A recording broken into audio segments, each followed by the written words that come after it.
In my line of work, we talk about sterile fields.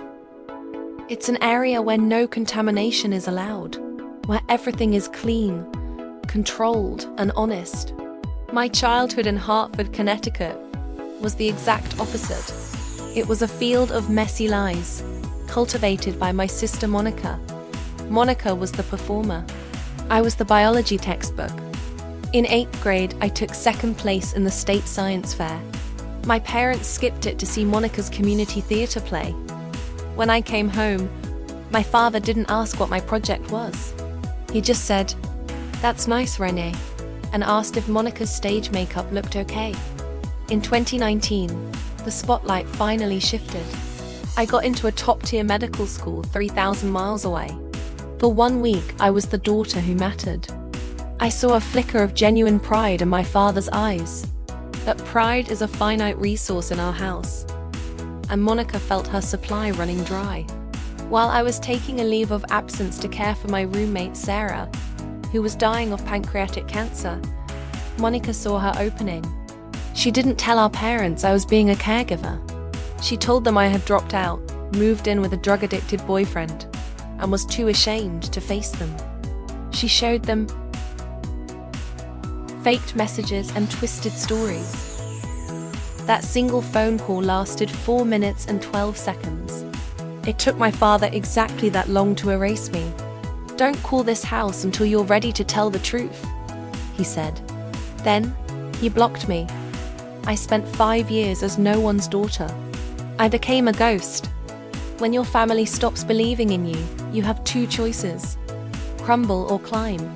I chose to climb, but the ladder was made of broken glass. I worked 100-hour weeks. I ate hospital cafeteria leftovers because my student loans didn't cover groceries. I cried in supply closets at 2 a.m. because I was failing, but because anatomy exams don't pause for a broken heart. Sarah died on a Sunday morning in December. I was the only one in the room. No one from Hartford called. No one knew.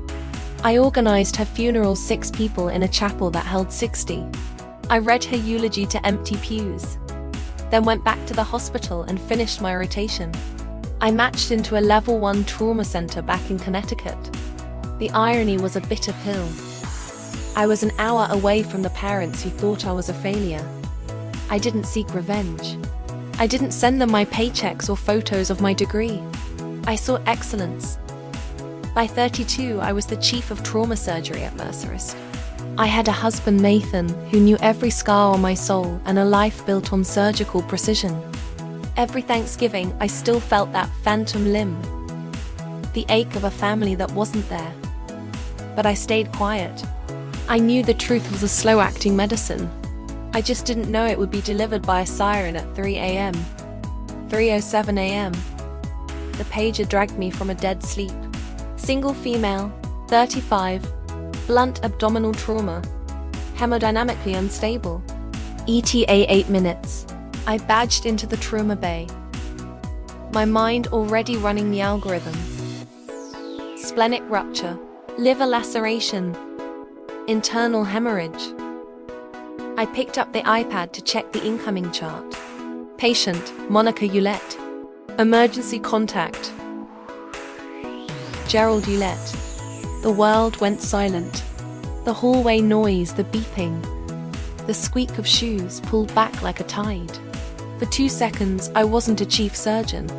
I was a 26-year-old on a hospital floor in Portland, listening to a dial tone. My father was shouting at the nurses, his voice cracking. "That's my daughter.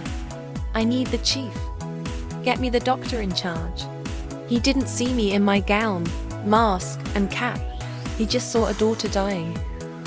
"She's all we have," he screamed. I stood behind the glass partition. "She's all we have," as if I had never existed. I had every legal right to walk away. I had a clear conflict of interest. But I am a surgeon first.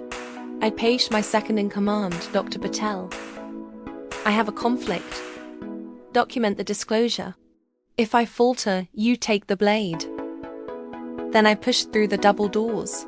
I spent 3 hours and 40 minutes stitching back together the woman who had spent 5 years trying to tear me down.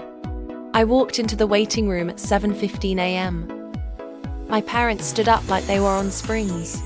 My father's eyes dropped to my badge, then rose to my face, then back to the badge. I watched the recognition move through him like a physical tremor. It was the structural failure of a 5-year lie. "Monica is stable," I said. My voice was the one I used for every tragedy. Calm, clinical, detached. "She's in the IQ. She make a full recovery." My mother moved to hug me, a sob breaking from her chest. "Irene? Oh my God, Irene." I stepped back, just half a step.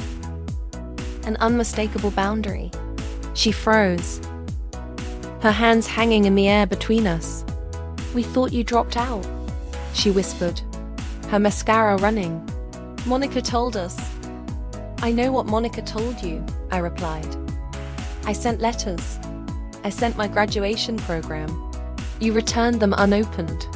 While you were blocking my number, I was becoming the person who just saved her life. I'm the chief of this department.